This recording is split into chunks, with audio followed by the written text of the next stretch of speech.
Je suis Abdul Karim Cissé, gardien de but international A.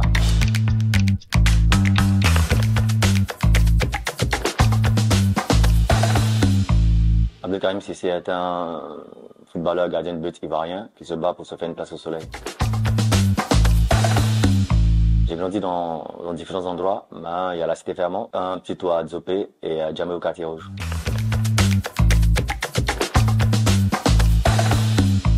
Je dirais que c'est le destin parce que moi-même étant bon joueur au pied, ça étonnait même les gens au quartier quand ils ont appris que je suis rentré à l'académie en tant que gardien de but. Donc je mets ça sur le compte de la destinée. C'est d'avoir une passion et on voit aussi les grands frères jouer. Et j'ai un cousin qui était gardien de but dans le temps, Ahmed Sidibé, qui nous a aussi inspiré, qui est au stade d'Abidjan.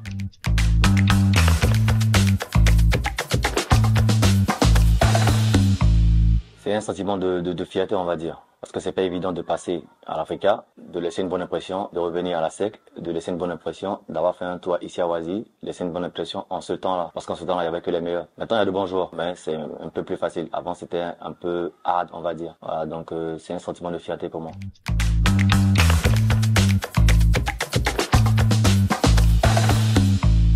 Bon, moi, c'est différent. Pas vraiment. Ça n'a pas été difficile pour moi. C'est des matchs qui sont déterminants. Il faut montrer que tu es là. Dans la mémoire des supporters et de l'Africa et de la SEC.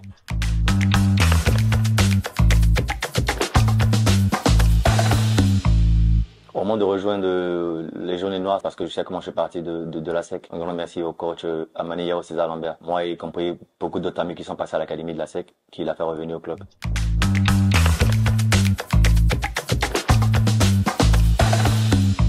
Quand j'étais à l'Africa, les matchs contre la SEC, pour moi, comme je l'ai dit, j'ai confiance en mes qualités. C'était un conseil que je donne à la jeune génération. Faut pas essayer de trop en faire, mais faut montrer qu'on est là. C'est très déterminant pour la carrière et pour la suite.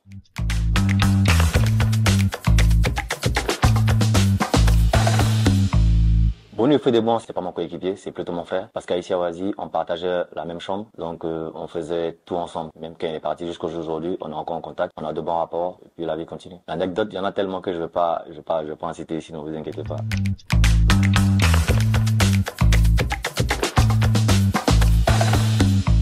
J'ai eu la chance de jouer avec des meilleurs, de jouer contre les meilleurs. Il y en a tellement que je peux pas en citer un. Mais la chance que j'ai eue, c'est que j'ai joué avec de très bons joueurs. Et j'ai joué contre de très très bons joueurs.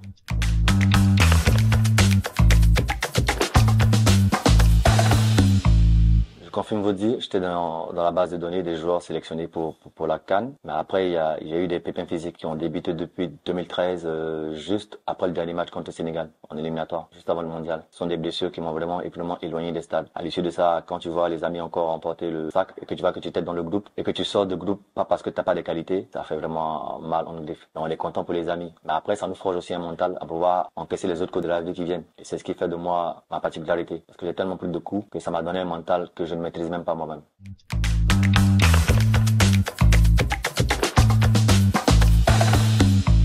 Il y en a deux, pour ne pas dire trois. D'abord, il y a le stade Champro, quand il y a les derby à SEC Africa, c'est la folie. Ensuite, j'ai eu la chance de jouer au Vélodrome de Marseille. Voilà, j'étais dans le groupe de la sélection pour les matchs amicaux. Et il y a le Wembley Stadium. Ce sont des choses qui s'expliquent pas, ça se vit.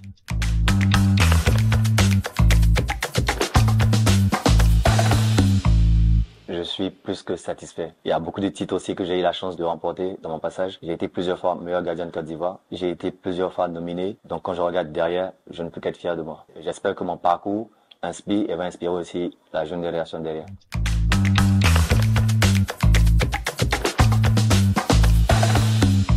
Ce match-là, il est assez particulier. Le Vélodrome, c'est un mythique stade. Donc se retrouver au Vélodrome, un match amical contre la France au grand complet, c'est un rêve en fait qui se réalise. On a certes perdu le match, mais on a gagné aussi en connaissance, en découverte. J'ai pas changé de maillot, on va dire. J'ai plutôt offert mon maillot à Hugo Loris. C'était le coéquipier de Serge Aurier. Et toutes les fois où Serge Aurier partait en club qui devait venir en sélection, il me ramenait des gants de Hugo Loris. Voilà, il lui disait qu'il avait un pote au bled à qui il doit ramener des gants. Donc Hugo lui donnait des gants pour moi. Et donc à la fin du match, dans le tunnel, je lui ai dit, tu te rappelles de moi? Et il voyait pas toi, je lui ai dit non, je suis le pote de Serge à qui tu remettais tout le temps des gants. Donc moi je peux pas te donner des gants, mais je vais t'offrir quelque chose qui est assez symbolique pour moi. Et c'est là que je lui ai donné mon maillot. Il était vraiment ému. Il sait que c'est un premier match pour moi au Vélodrome. Ce maillot-là, il est symbolique. On doit le garder personnellement. Mais quand il voit que je lui offre mon maillot, ça l'a vraiment touché.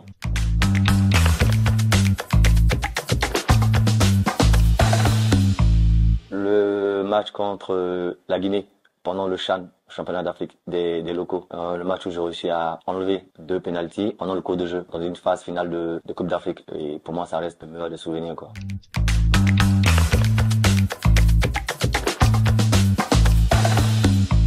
Citer ici, ça sera un peu compliqué. Il y en a eu tellement. Mais c'est plutôt des gardiens locaux, on va dire. Voilà, il y a, en commençant par le coach Guamela Alain, Jean-Jacques Tizier, Copa Barry, normal, parce que je venais de son centre, et bien d'autres, quoi. Mais il y en a tellement. Il y en a tellement.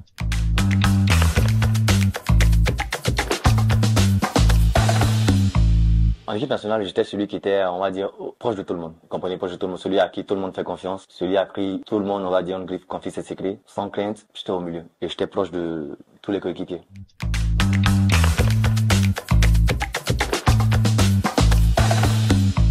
Les objectifs personnels et puis les projets, j'ai confié à Dieu. Mais déjà pour le projet, c'est plutôt un projet de reconversion, on va dire. Je suis en train de travailler pour voir comment peut se faire la reconversion des footballeurs locaux à l'artisanat. Parce que l'artisanat, c'est le domaine qui regroupe près de 250 domaines d'activité. Donc ça va générer des emplois, ça sera pas facile. Mais il faut prendre le temps de bien monter le projet et puis le lancer. Ça sera une facilité pour les coéquipiers de pouvoir se réinsérer dans la vie active. Parce qu'à partir du moment où tu décides de jouer au foot, ça veut dire que les études, ça devient un peu compliqué. Donc une fois que la carrière est finie, que t'as pas mis quelque chose de côté, c'est difficile la réinsertion. C'est à éviter beaucoup de choses, beaucoup de voyages en griffe inutiles, prendre le bateau. Ça va générer beaucoup d'emplois si le projet est bien suivi.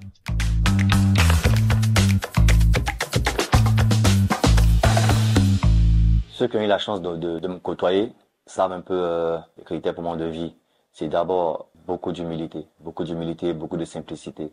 Et surtout, il faut travailler. Faut pas compter sur personne. Travailler dur, confier tout à Dieu seul. Moi, c'est ça, ce sont les règles de vie. Respecter les deux parents, respecter le coéquipier, respecter le métier qu'on pratique, avoir une bonne hygiène de vie. Et je reviens encore à dire qu'il faut beaucoup d'humilité.